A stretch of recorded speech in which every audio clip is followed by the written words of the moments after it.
the abolitionist movement here in Cape May, and a lot of supporters of the abolitionist movement right here in Cape May. Okay. But anyway, when Harriet, here she is here, she was enslaved on a plantation in Cambridge, Maryland, Okay. with her mother, father, and her family.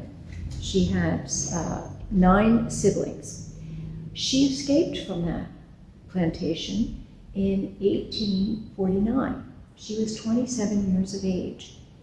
And where she escaped to was Philadelphia, because in Philadelphia we had the seat of the abolitionist movement headed by William Still, who was the father of the Underground Railroad. So she escaped.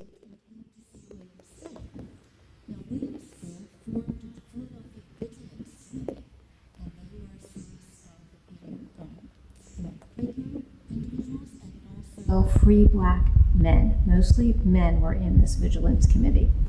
And what he would do is he would help people who had escaped from their enslavement. He would set them up with their freedom papers, give them food, clothing, a job, whatever they needed. Now Harriet, as I mentioned, escaped in 1849. It took 10 years to escape for some time in Philadelphia. But then Harriet went back.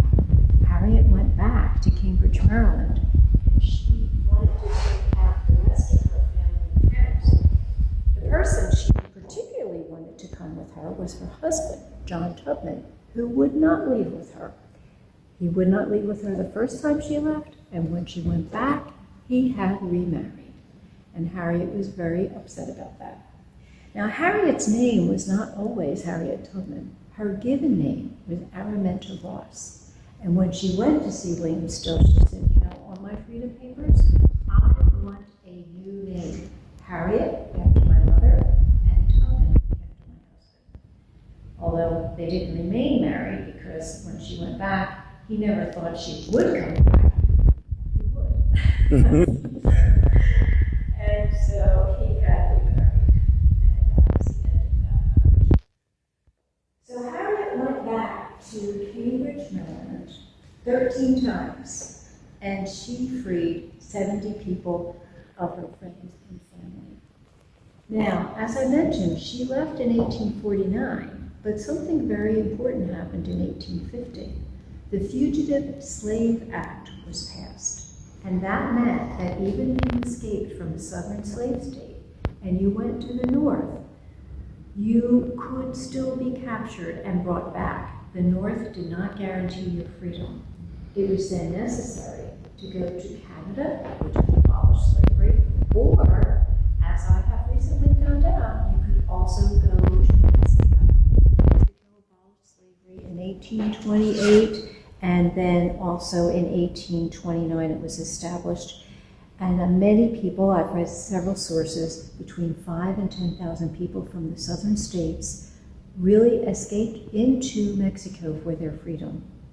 Actually, there is a now off-Broadway play called Mexicus about just that, the Underground Railroad to Mexico. Now, there was a lot of places that Harriet worked, one of them being Cape May. She also worked several places in Philadelphia and also in New Jersey and New York, and the reason she worked was not really to settle down in a particular place, but simply to get money so that she could buy supplies to then go back and continue on her journey to help those reach their freedom. Now, we have some paintings here of Harriet, and they were done by a local artist, Sidney Smith Truman. And this one depicts the lighthouse because many people came across the Delaware Bay to escape to New Jersey for their freedom, and they were guided by the lighthouse, and that's why we have that painting. And this one, I love this one because it depicts Harriet as the tough person that she was. Harriet was known to carry a gun with her, not necessarily to ward off those who were trying to capture her, but in case anybody that was escaping with her, if they got a little bit fearful about it, she would hold the gun to their head and say, "You can't go back, you can't make a sound, we have to keep going. If you go back, we all will lose our lives." So she was not a shy little wallflower. She was a tough lady, all 4 foot 11 inches height of her. 4 foot 11. She was not big, but she had a lot of courage, enough for 600 people, you know. She was very, very brave. This is a bust that was done by a Philadelphia artist, Kate Brockman. I believe she won an award for this depiction of a young Harriet Tubman, fearless in fear. It's a beautiful bust. It is. Yeah, I tried to take some photographs of it. I think it's just very lovely.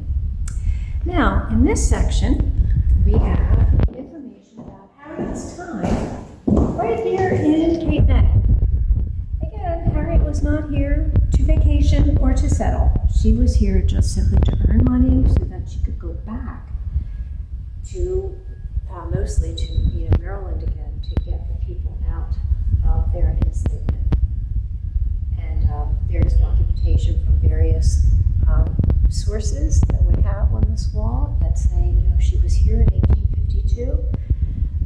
There is some indication she was here at other times, but we don't have definitive documentation of that. We just suspect it, so we can't really, publish that time. But we do know she was here in 1852.